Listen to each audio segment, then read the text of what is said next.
here this morning, and she's a resident of Chicago. John, why don't you join us? Christian, could you shut the door? Maybe leave it open. That's fine. So people can come in. That's fine.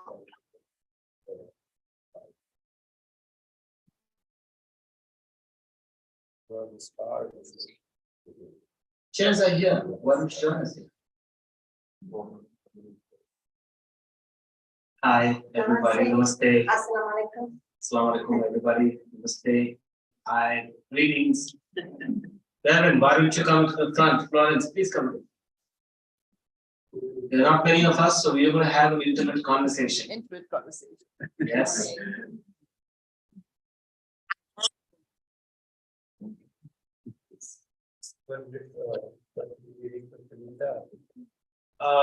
Actually, because we don't have a Zoom link, so we don't have anybody coming in place of Samita.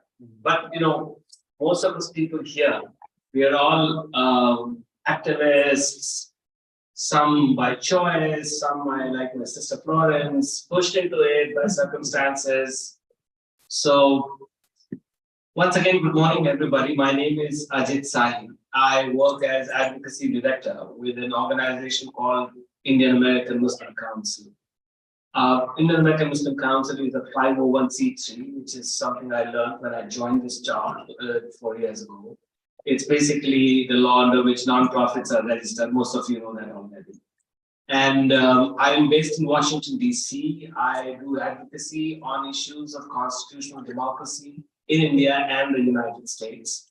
We work very closely with Hindu organizations, other Muslim organizations, Christian organizations, non-faith-based organizations, Dalit organizations, and now, of course, our dear sisters and brothers from Manipur. Work with them very closely. Without much ado, I am going to ask all our panelists to introduce themselves briefly before we get started with this conversation. We'll start with you, Dr. So why don't you introduce yourself? Yes. So we can get mics. Okay. Oh, well, you can speak here. So here we go. Yes. So let's just do a quick round of interviews. I know how to come on. My day job is a physician. I live here in Chicago. I'm a specialist in pediatric pulmonary and immunodeficiency. I run a couple of NGOs. One is called AMPI, American Muslim Physician of Origin. And we run a few free clinics in India, so I support those that do them regularly. The other NGO I lead is a pluralism project. That's more of an academic enterprise. And we are now in the middle of a 3-year project with Indiana University, doing objective data-based research on the status of pluralism in this country, comparing it to India also, and the world. My other claim to infamy is, I think, which is maybe why I'm here. I write op-eds. So I have a whole bunch of op-eds. The one that I wrote like 2-3 days ago on India's Independence Day has gone viral.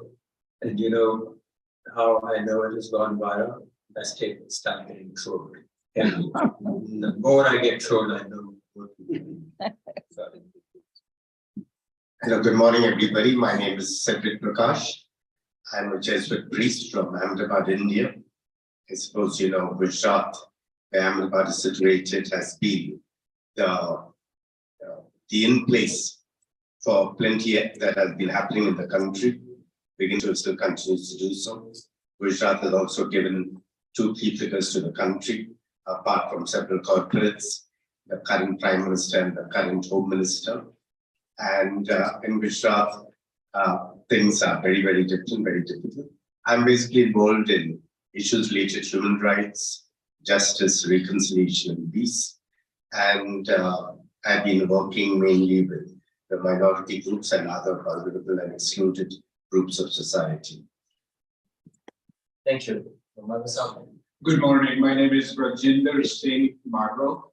and I'm from the Sikh American community. I live in Chicago for over 50 years. I retired about 7 years ago from Navistar, who used to be an international harvester company, mechanical engineer, after 32 years with them. And I mostly do some community outreach work for this Sikh community in the Chicago area. I'm also involved in the Asian American community of Chicago, and a lot of the cultural and social events I love doing all those kind of things. So thank you so much for inviting me to be part of this. Thank you. And John?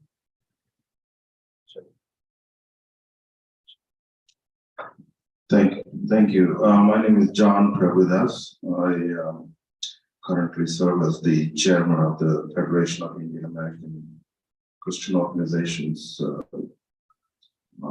It was started in the year 2000, 20 years now. We have, we call that we represent about 1 million plus Indian American Christians living in all 50 states across the US. And our president is George. He's here, but I will be joining us with him. Yeah, he's here, but it's too early in the day for most of us. So so like I said, I'm a standing moderator right now.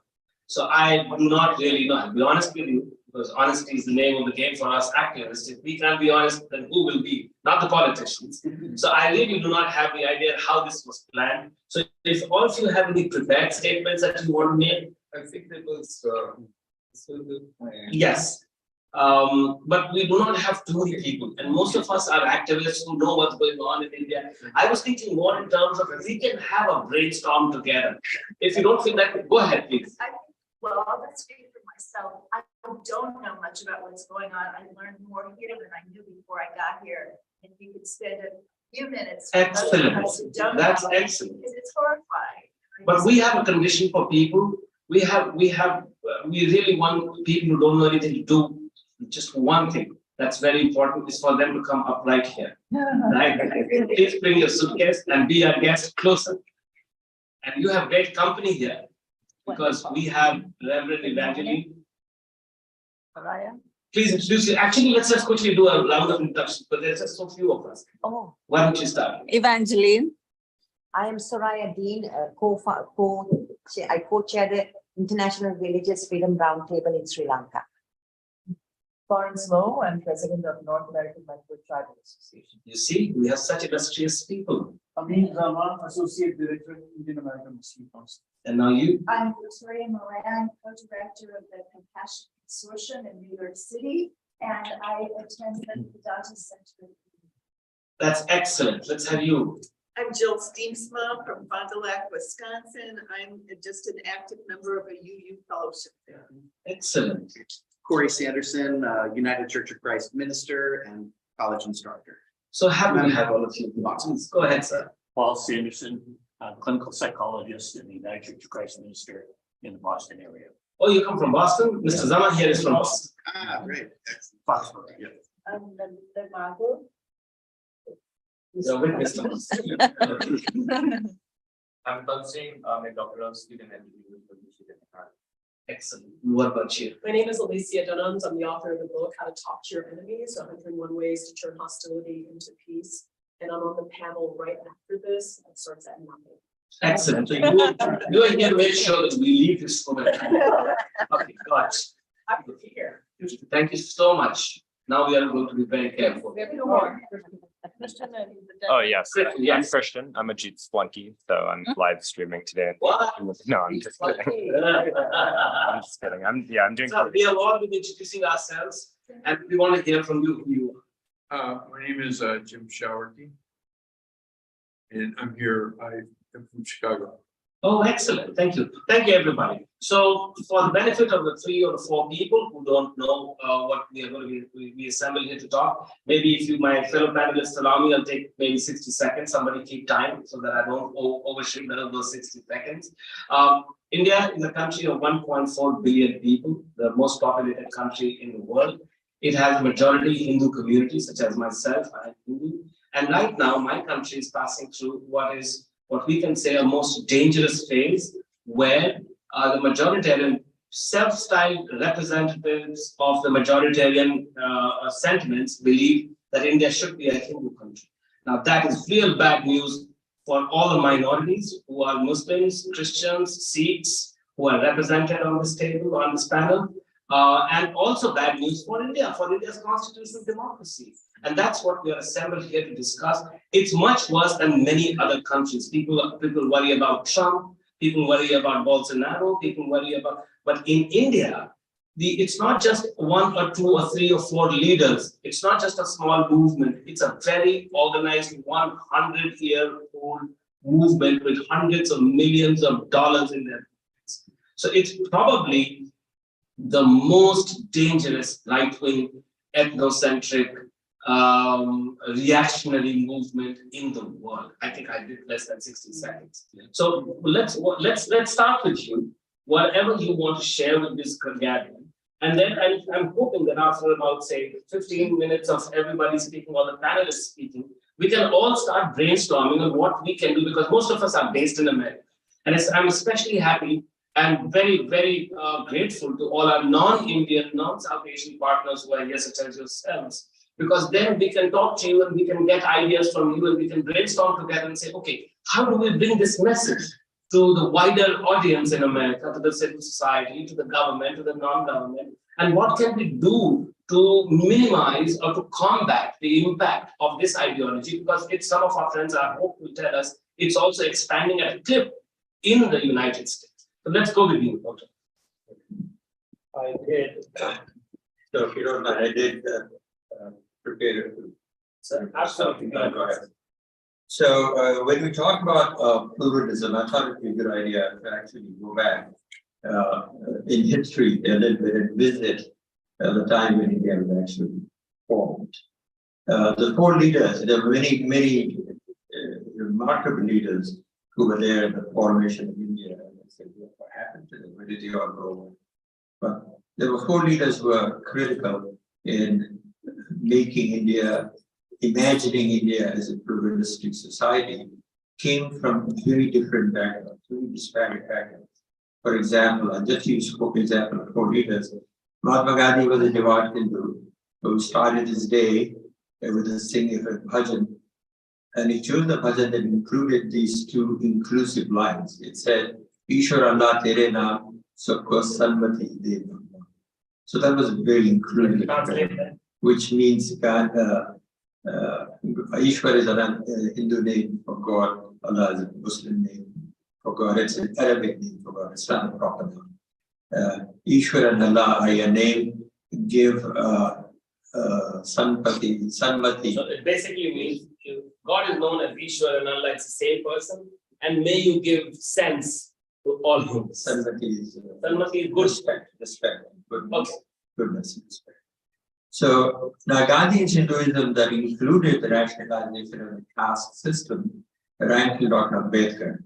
The Dr. Ambedkar signed on the idea of pluralism as a tool of getting rid of the caste system and assuring equal rights and justice to the untouchables, now called the Dalits. Pandit Nehru kept his faith or lack of it private. His purchase of pluralism was based on the Western ideas of secularism, freedom of speech, freedom of religion. In his reading of history, he wrote that book called Eclipses over history, a way of teaching Indira Gandhi about history and the French and Russian revolutions. Maulana Azad drew his inspiration from Islam. He used the example of what's called the Covenant of Medina as an inspiration. Actually, in undivided India, he gave the thought of the President of Congress in Karachi saying, this is what we should use, this is how Muslims should be inspired by. So these four leaders could not have come from more dissimilar backgrounds, but they had the wisdom to realize that in India, faith, tradition, culture, and language are so diverse that nothing other than a pluralistic society would work. That is the glue that you really need. No singular faith, language, and culture could be imposed on all parts of India. It would result predictably in conflict. The kindness the forward partition shook to its core the belief that Hindus and Muslim neighbors will live in peace. Nevertheless, Gandhi, Nehru, Ambedkar, and Azad stuck to their dream. There was freedom of religion for quite a while in India. There's freedom of religion, protection of places of worship, freedom of speech, a strong judiciary, a very well-respected judiciary, and a robust press. So India started with a high ideal of pluralism. The word pluralism is not mentioned in the Constitution, nor is secularism. Those words came later, but the way it was framed, it was really a pluralistic constitution. But ideas must be implemented in practice, and that did not happen. But ideas can be taught and learned. Ideas can also be destroyed and trapped. The BJP RSS came to power promising clean governance and economic progress. Initially, the minority of Muslim bashing was not part of the agenda, at least is not prominent. But since winning the election, the second with a larger vote share than the first, the Hindutva aspirations of front and center, the ideology imagines India as a Hindu nation, minorities, especially those that follow faiths that did not originate in the heartland, like Muslims and Christians, are considered uncertain citizens do they really belong. So Hindutva ideology conflates Hinduism with nationalism, promotes and tolerates violence against minorities. It conflates Hinduism with nationalism. Muslims are the main but not the lead target, so are Dalits and Christians. The violence takes the form of verbal and physical abuse, bulldozing of homes and religious schools and ancient places of worship, and ultimate atrocity of lynching by flash mobs. Like the US at the end of the 19th century, lynching has become a public spectacle. The law is a passive observer, occasionally an active participant. The court system is increasingly callous, with pre-trial detentions running into months and even years. Honest judges are transferred, example most recently last week, the transfer of Justice Murli, Justice Harpreet Kaur Jeevan and G.S. Sandawalia in the new demolition drive case. This was very similar to the transfer of Justice Murli there when he ordered filing of an FIR against Anurag Thakur of the Gulibaba Solanki infamy. The media, with the rare exceptions, either silent or more often loud and strident supporter of authority and power. The Wired, Indian Express, and Hindu are exceptions. So it's clarity. Even among ordinary Hindus at the dinner table, phrases like Muslim appeasement, demographic replacement, and the ridiculous canard of jihad are heard as truths. The M word, the Muslim, has become the third rail of politics. Even Rahul Gandhi, who's Bharat Jodo Yatra, which is very good, never talked about Muslims, because that has now become a thing that if you do, you're not going to win elections. Now, is there hope? So what does the immediate future hold? BJP, paradoxically, needs Muslims. It needs Muslims as a punching bag to rile up Hindus to win elections. So that is necessary for them. They have the punching bag. It is probable that there will be much worsening situation with increasing violence against minorities, detention centers like those are already built and populated in Assam, and the Gujarat-style 2002 program at multiple local levels at a much wider scale, and ethnic cleansing like in Haryana. The two judges who were hearing the case of New used the term, asked the rhetorical person, is there ethnic cleansing going on in Haryana? That led to the immediate transfer. And the case has been handed over to a judge who's more pliant. So one could argue that regional and ethnic cleansing has already started. Will the US and Western nations help? No, don't expect that. India is too important nation as a foil for China. It has one of the largest armies, largest population, an economy that's fifth in the world, and so they're going to be important. So that's not going to happen. the administration has made that decision that they will now. So they become very cozy with Indian administration. Doesn't matter who's there in India. They need India. They realize what's going on, but they say, well, that's not in our interest. You cannot make a change in human rights. And they actually have a point. Outside governments cannot really make much of a change. So hope would be in the rise of the secular Indian. And hope would be in the rise of the secular Indian. I've met many, I'm sure there are many, and at some point they say, no, I give up, this is terrible. And the rise in the Vivekananda style of Hinduism, a casteless Hinduism. Hope also resides in NGOs like this outside India. Staying silent, of course, is not a strategy. There is always hope. There's an Urdu poet that said, "Wo subha kabhi to aayegi," that dawn will rise one day. Pluralism, summary pluralism defined in India's constitution is really very high level, wonderful, but it is in shreds. Hope is that ideas can be taught and learned. Ideas can be taught and learned. Ignorance leads to malice, but knowledge is its antidote. I'll end with this poster I saw in one of the handwritten things that said, "Is it so easy to divide ourselves?" Thank you. Thank you, Dr. As always, this was a very, very powerful statement. For your sake and for some other friends here who may have found a little bit, some of the information not very familiar. So as some of you may not know, India was a British colony, just the United States, British colony hundreds of years ago. And so India gained freedom in 1947, and the leaders that he talked about, Mahatma Gandhi, of course, needs no introduction. Dr. Ambedkar was a leader of the formerly ones who were called untouchables. And these were the Hindu society has been afflicted with the serious curse and the evil of casteism. And so Dr. Ambedkar was a leader, a very powerful, stalwart leader of the lowest caste people in India. And he fought throughout his life, he exemplified the fight against caste domination and caste discrimination. And Maulana Azad, I think, needs to be detailed a bit. Maulana Azad was a leader of the Congress party, he was a Muslim. And he chose to oppose the concept of Pakistan, the decision for the creation of Pakistan. He got a lot of grief for that from the Muslim community that wanted the creation of Pakistan. But he stuck to his guns and he stayed in India, and he ensured that millions of Muslims who believed, who understood that what he was saying is the concept of unified country, they chose to stay back in India, to enrich India further. I think I'm going to move to Father Cedric Prakash. Father Cedric Prakash, we would like you. We'll take questions at the end of the program.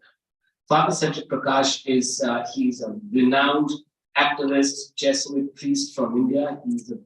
He's traveled globally. He's not only a very powerful voice, but also a very, very courageous voice. He has not, do not go by his diminutive appearance, right? He is much stronger than most people we see in India. He lives in the heart of India in Gujarat state. And he was telling me yesterday, he's lived there for 50 years. And he's been, he's been a voice of courage, and he's fought for all communities. He doesn't just fight for the Christian community, but all communities. So over to you, sir. Thank you so much, Ajit, and my fellow panelists here. Those who have come so early in the morning to listen to this panel. Thank you for giving me both the privilege and the opportunity of sharing with you some of my thoughts. Yeah, I think I'm the only one who's actually come out from India this time. I live in India, and in a couple of days back, I'll be in Ahmedabad. Ahmedabad, as you know, is an epicenter. It is after Mahatma Gandhi's experience in South Africa, and he had a very bitter experience in South Africa. He came and established what they call ashram in the city of Ahmedabad on the banks of the river Sabarmati. And in that Gandhi ashram, it was shifted from Kulsham ashram to this present Gandhi ashram. he launched what we called the Quit India movement, beginning with the Dandi salt mine. We had a small, in which they took the salt and put it back into the sea, telling the British, we will not pay. From these Hallowed, my friend Dr. Akhtar had already spoken about Ishwar Allah Tera Naam Sabko Sammati De Bhagwan. He also used these songs. And one of the most famous songs that became part of the Gandhi Ashram was a beautiful poem by John Henry Newman. Lead kindly light amidst the encircling gloom, lead thou me on. The night is dark and I'm far away from home. He made it a prayer in Gujarati. He got it translated by a famous poet, and till today they sing it. And in fact, he had a tremendous regard for Newman for two reasons. He went to England a little after, I guess, Newman had written this prayer and had already died. But he was going to these churches in England and they were singing the song. And he felt years as a man who stood for truth. And from the hallowed grounds of this ashram, Mahatma Gandhi gave to the world his twin doctrine of ahimsa, which means non-violence, and of satyagraha, the force of truth. And that was the basis of our freedom struggle. 1947, 15th of August, just a few days ago, we had the anniversary. We finally achieved independence, thanks to these four great people, and many others of the freedom movement.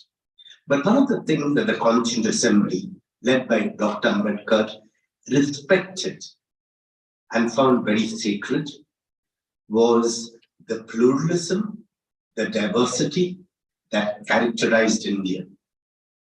It was not, even a uniform civil code at that time was kept in abeyance to say we cannot have a uniform civil code. There are Muslims, there are Christians, there are tribals, there is the Hindu joint family, and there are, once we try to assimilate and have something uniform, like having the same dress, the same uniform in a particular school, we destroy something that is sacred, something which characterizes the ethos, the culture of the people of India in such a powerful and meaningful way. Some years ago, there was a case, there is a woman here called Mary Anderson who has put out a book called Do No Harm. It's called Local Capacities for Peace. I worked for 3 years in Manipur on this program, in and out. And I used to come to Harvard for what we call feedback workshops, sometimes twice a year. Once when I was coming to the United States, a fellow Jesuit from my school said, "Second, you've gone there, but you have not met any of our students who have studied in the school and who are now doing their masters and doctorate or whatnot. They are all brilliant students, come from very elite families." So he gave me a letter, and at that time there was only a landline. And I called one of the students whom I did not know. He was so delighted. He came to the Harvard Square to meet me. And he said, "Father, you must come. We'll bring together a lot of students from Ahmedabad, many who have studied in our school, in your school, but many others who have studied in different parts of Gujarat." So I decided to go there one evening. It was in one of these student digs there, in Harvard. Outside the university, of course. We began talking. There were about 10 or 15 of them. After some time, we had pizzas coming in. And they started opening the box. And the pizzas were ham and bacon and salami and pepperoni and things like that. I started scratching my head. I said, "You expect me to eat all these boxes of pizza?" "Nonsense, Father. This is for all of us." I said, "But you are Shahs and Nessas, you are pure, staunch vegetarian. I know the families you come from." And he said, "Father, this is America. We eat everything in America." Okay? So there including beef, And there in Gujarat, in India, you can kill a Muslim even if he has a few cattle in a truck and going from one place to another. You have no qualms of conscience in lynching a person. After some time, of course, the normal thing is to ask, can I use your restroom? I went there and I said, it's very clean. Who cleans it? I said, Father, it's me, of course. This is America. Okay, we do everything. I said, but in the school I came from and where you have studied, I was the administrator of the institutions. Almost every single day, I used to get complaints of the toilets, the boys' toilets or the girls' toilets, not being cleaned by that man. That means one of the lower castes. So we have stereotyped who can clean toilets. Say, we have in India, in our fight for pluralism, three things that are taking place simultaneously. One is the whole desire to create a monoculture. Anybody who is different, whether you're a Muslim or a Christian, you're a tribal, you are an Adivasi or whatever it is literally subsumed into this monoculture.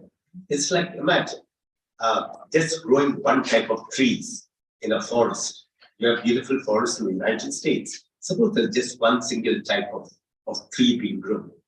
So that is the desire. But this monoculture becomes a monopoly of a few, of a handful.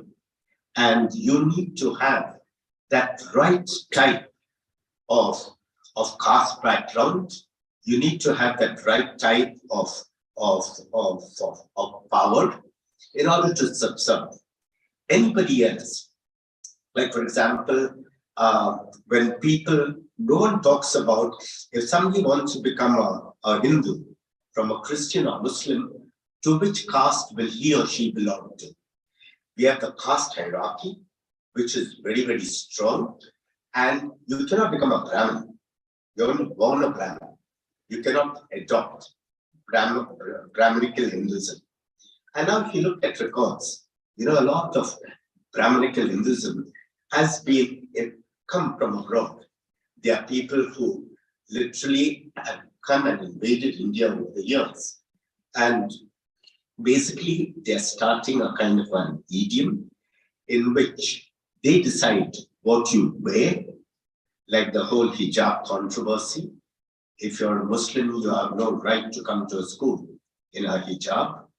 What you eat, you cannot eat beef, but you're very selective. You can eat beef in Goa, you can eat beef in the northeast of India. But the cow is a sacred animal, but then you'd have no problem if the cow is eating junk, if eating plastic all the time. There are hundreds and thousands of pictures. Do a Google on that, and you will see it in India. And what you see, now, for example, the BBC documentary, I'm in It, is banned in India. So we don't have the right even to watch.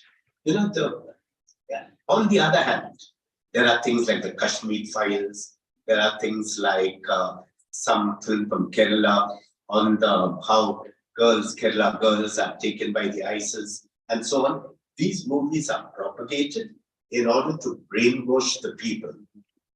The third is very important. And in terms of habitation, where you live and next to whom you live. I think this goes against the tenets of any civil society. So today, I come from the city of Ahmedabad.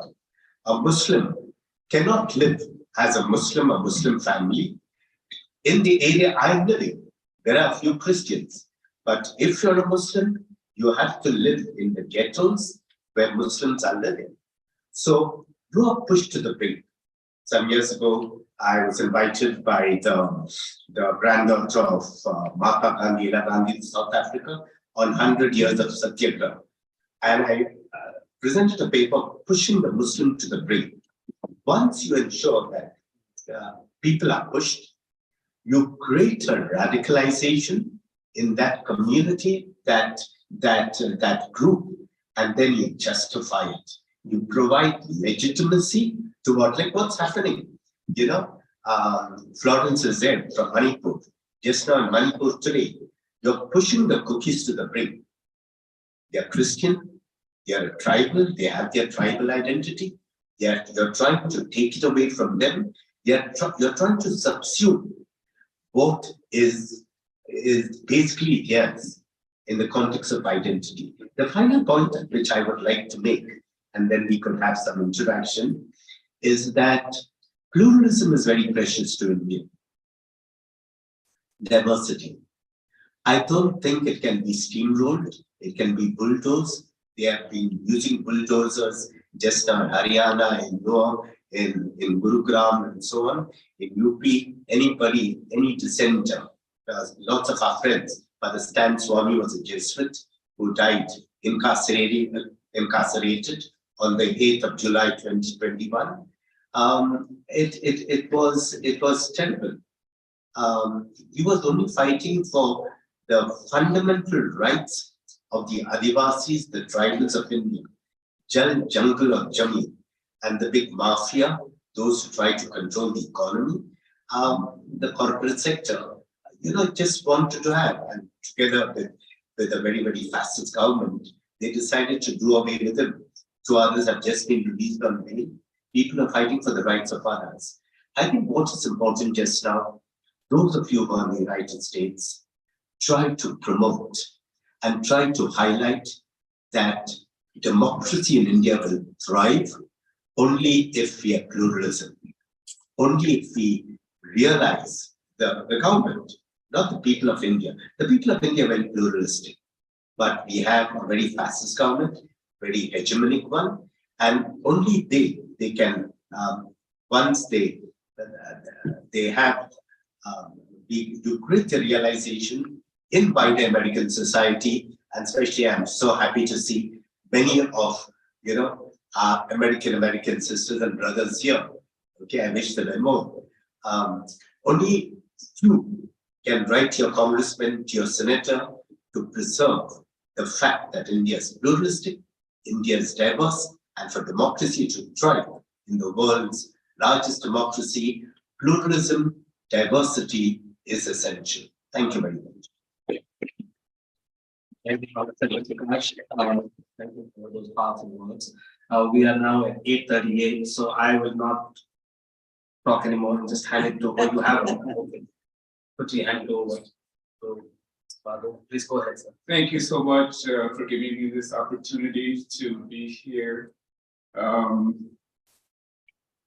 India would be a nation where people of all religions will have equal rights, privileges, obligations.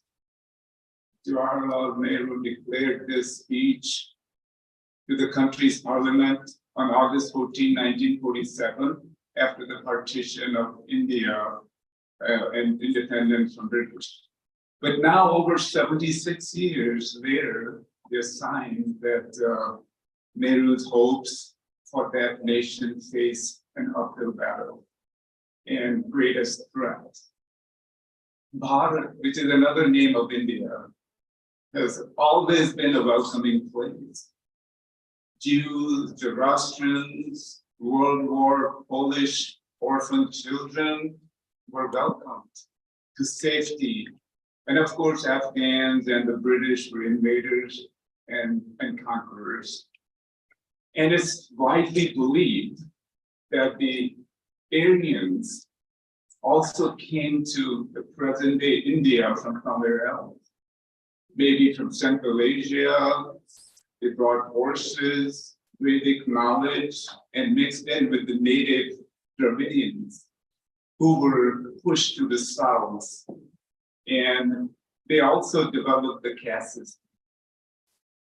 And according to the Hindu Maha-Upanishads and the Vedic tradition, Vasudeva Kutumbakam means that the world is one family. The genius of the Indian civilization during its best periods has been inclusion and not exclusion. this inclusive vision of religious freedom for all people, all faiths, and none, is also part of the free India's constitution. You know, you all have gone through the langar, and you see Golden Temple. We call it the Bar Sahib, but it's commonly known as Golden Temple. In 1984, that was attacked by the Indian government with the army, tanks, even helicopters, Navy SEALs, on a day when there are thousands of people on a special festival. And nearly 10,000 people died. And nobody knew. A lot of the dead bodies were taken in trucks, garbage trucks, without any identification, taken to the places where they kind of cremate them. No record. There were some records. Local people, or not the local people, the employees were having those records, but they were not published. So recently there was a movie made out for that, because there was a person just once in Colorado. He investigated all those things, and he talked to people, and he made a list, and he came up with a huge number of the people who died. And he was making all those things, all those records, and one day he disappeared. So there was a movie made just recently, and that was invited to the film festival, I think in France, recently, these days. And what happened that with the influence and some pressure from some higher ups somewhere, I'm sure from India, that the movie was canceled. It can't be shown there. So there are always those kind of things that are happening. And from the Sikh perspective, the 10th Sikh Guru, the 9th Sikh Guru, Tegh Bahadur, gave his life for the religious freedom for others. And he was beheaded. He accepted to be beheaded in public in New Delhi by the government at that time in 1675. But he gave his life not for the Sikhs, but for others. And incidentally, at that time, those others were Hindu Brahmins from Kashmir. So this is kind of amazing that they don't they've forgotten all those things. And today we are elated that everything India in its way to the world-class economy, a mission to moon, new parliament house, other buildings, but unfortunately, not the justice system. Satyamev Jayate, is not being practiced. That the justice system in India seems to have a very little accountability. There are millions of cases pending in all kinds of courts, lower, upper, middle, and it may take decades to solve a court case, sometimes generations. Moreover, justice is always for sale, for money or for political position. Criminals with connections could be set free with immunity, and the innocents could be thrown in jail on fake charges without any, anything. There are people locked up in jails whose jail sentences have long been completed, but they're not being released, and most of them are Sikhs from 1984. And the 1984 and the myth of another separate country by the Sikhs and all that was all created to win elections. And something similar to what is happening now, targeting Muslims to separate them from Hindus, and then so that Hindus' solidarity will give them votes. And similar thing, the prime minister at that time, Indira Gandhi, that's what she was doing, because in 1975, that emergency that was declared, and Sikhs were the ones who offered this golden temple for all the other activists to come and take refuge because they were putting everybody in jail. Even Mr. Modi's pictures I've seen, he wearing a turban and he was, have a beard and look like a Sikh, and he was hiding in Golden Temple at that time during that emergency. But today, bulldozing, steamrolling, mob mentality, might is right, is quite prevalent. You may have heard about the recent violence in Haryana, also in Blue and other areas, unprovoked attacks on Muslims by mostly members of extremist organizations connected with the political parties in power, having impunity again. That has become a routine with little or no condemnation from the government. Sometime back, a video that went viral on social media showed a terrified little girl clinging to her Muslim father as a militant Hindu mob assaulted him. The distressing footage showed the 45-year-old rickshaw driver paraded through the streets of Kanpur, the city in the northern state of Uttar Pradesh, UP.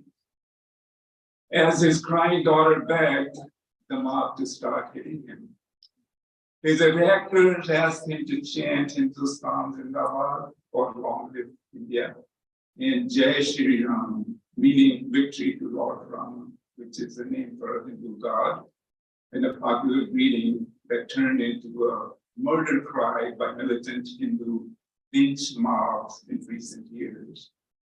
A few days later, another viral video showing a Muslim bangle seller, a peddler, being slapped, kicked, and punched by a Hindu mob in Indore, a city in the central state of Madhya Pradesh. And the attackers could be heard abusing him and telling him to stay away from the Hindu areas in future. And these two attacks, among many instances of anti-Muslim violence in India, but by no means are the cruelest for India's biggest religious minority, with a population of more than 200 million, really. And there's a person named Alishan Jaffrey, a freelance journalist, who's been documenting attacks on Indian Muslims for the past several years, said that the violence is overwhelming, common, and normally acceptable. No, it's been normalized, it's okay. Somebody getting killed, that's okay. People just, look the other way and then keep walking. Religious fault lines have always been there, but the cleavages have sharpened now by religious and ethno-nationalism. There's no doubt that the anti-Muslim violence has risen under the current Hindu nationalist government. Communal violence is not a recent phenomenon, but it grows in sync with the strategy both in power and in political mobilization to win election. But the sad thing is that innocent and poor people get killed. The rich ones, they are in their own big palaces. During Mr. Modi's first term in power, there were numerous incidents of Muslims being attacked, as was just mentioned by the cow vigilantes, over rumors that they had eaten beef, or they were trying to smuggle cows, an animal many Hindus consider holy for slaughter. The Prime Minister did not condone such attacks, but was criticized for not condemning them quickly or strongly enough either. In fact, India is the fourth largest exporter of beef to the world. And a fact checker website has counted hate crimes in India, reported that 90% of the victims in the past 10 years are Muslims. Today, the world order should be peaceful coexistence. That's what we are all here for. That's what Ram Rajya is supposed to mean. The state of peace, prosperity, justice, and equality to common man, and complete well-being of all the subjects of the state. Is there a difference in Ram Rajya and Hindutva, Hindu Rashtra? Has the concept of Hindutva something to do with it? Ram Rajya is the same as Hindu Rashtra? I don't think so.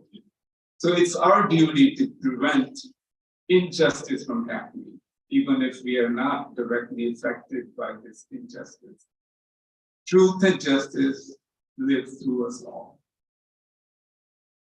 The rise of Hindu nationalism or Hindutva, which is an ideology that seeks to define Indian culture and identity in terms of Hindu values, and excludes or marginalizes other religious and ethnic groups.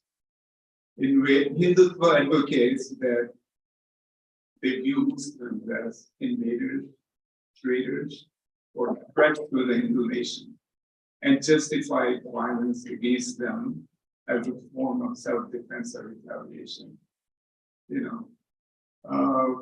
In December, a mob of Hindu nationalists stormed a Catholic school to prevent, they thought was a religious conversion ceremony in the central state of Madhya Pradesh. But at 14% of population, Muslims have been the most common targets. But there are more Muslims in India than maybe Pakistan and Saudi Arabia. It's a huge number of people. How can you kill them all? I don't know what their plan is, where they're going. Hindu religion is great, but fanatic Hindu nationalism, Hindu Rashtra, where Muslims and other minorities are not safe, is a black mark on India's status as the world's largest democracy and its pluralism. Thank you. Thank you so much. We have 8 minutes, so John, if you can take just wrap up in 2 minutes so that we can have other people speak too. Sorry, that's what happens when people speak last. Thank you. Just to highlight some of the points instead of going into, just wanted to touch on Manipur a little bit, but we don't have the time for it. You hear people talk about the pluralism, the diversity, and all those things. This is something that we need to understand. India had never been in the history of its, 3,000 years of history, was a single monolithic nation state that you see that. It was even the British left. There are 452 independent princely states and kingdoms that after 1947, Nehru and Patel, the leaders of those days, were able to galvanize and bring them all together to create this union that we see today. So, a Brahmin from my state, Tamil Nadu, Chennai, and a Brahmin from, let's say, Delhi would have nothing in common. Would not have anything in common. They do not have anything in common except for 2 things: a passport issued by the same authority and a national anthem that neither can understand. That is the Union of India. It is like to say Union of India is one religion, one state. It's been historically one country. It's like calling the European Union as one country. The French and the German and the English will start fighting each other if you say that.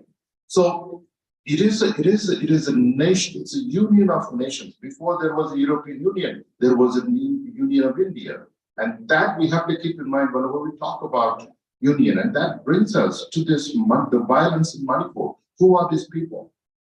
There was a time when I was meeting with one of the Hurriyat leaders from Kashmir, and he stood up and he said, "John, do I look like an Indian to you?" And I stood up and I said, "Look, do I look like an Indian to you?"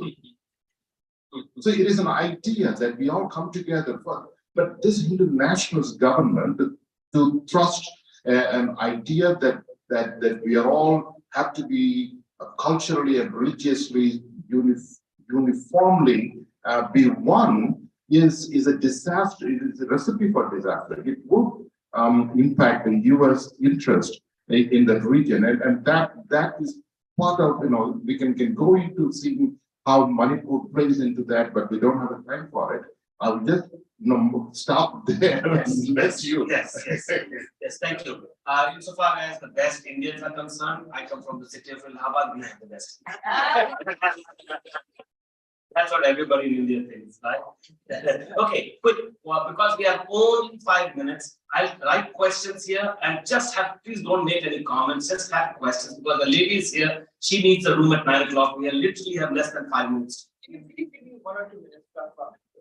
I will do that, but let's just take some questions, right? Okay, quick question. I just need 1 minute because. No, there's no minute. Just have a question. If you have a question, get your question. I wanted to say because Dr. Ambedkar is not just the architect, he also wrote the constitution, he was the chair. And in the chair, he included 2 things. One was secularism. The second thing, he protected the reservation system he created. Yes. And the third thing, he did a very different thing that what we see in the US, the Supreme Court judge here is appointed by a political. Yes, let's take questions. Please, we need It's questions. done by the. Please respect the time. It's going to be 9 o'clock in 4 minutes. Yes, quick question. 10 seconds. Can you please define more what a secular Muslim, secular Hindu would look like, the characteristics? I think. Okay, no, we'll take questions. We'll come back to the answer. Okay, any other questions? I think Manipur situation. Yes. Any other any questions? Anybody? Any questions? No? Okay. You have the floor for 1 minute, Florence. Okay, I'm gonna come in front because I want people to see me. Yes. Because I'm Indian. So Just- you have to turn it on. Technical help from the physicist.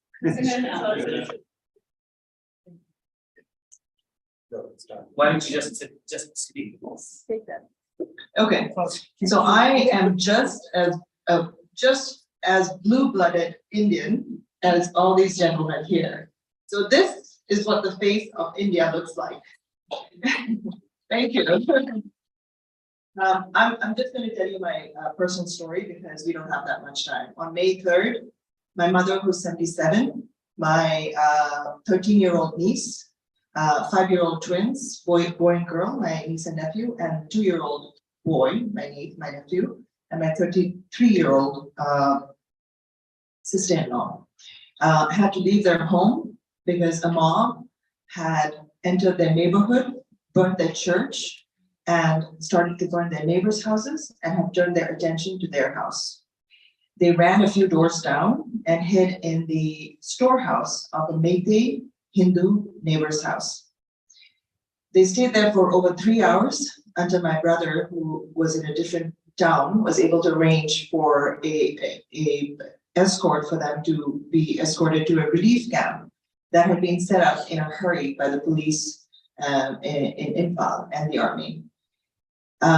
We were able to get them out the next day, but since then, we know that many people were killed, many men and women, brothers, mothers were bludgeoned to death by a crazy, evil mob who had been whipped up by a combination of some of this extremism that you're hearing about that has been going on in India, fake news, and social media. It's 108 days today, I believe, and the violence is still ongoing. The state of Manipur, the state government of Manipur, the central government of India has not done anything about it.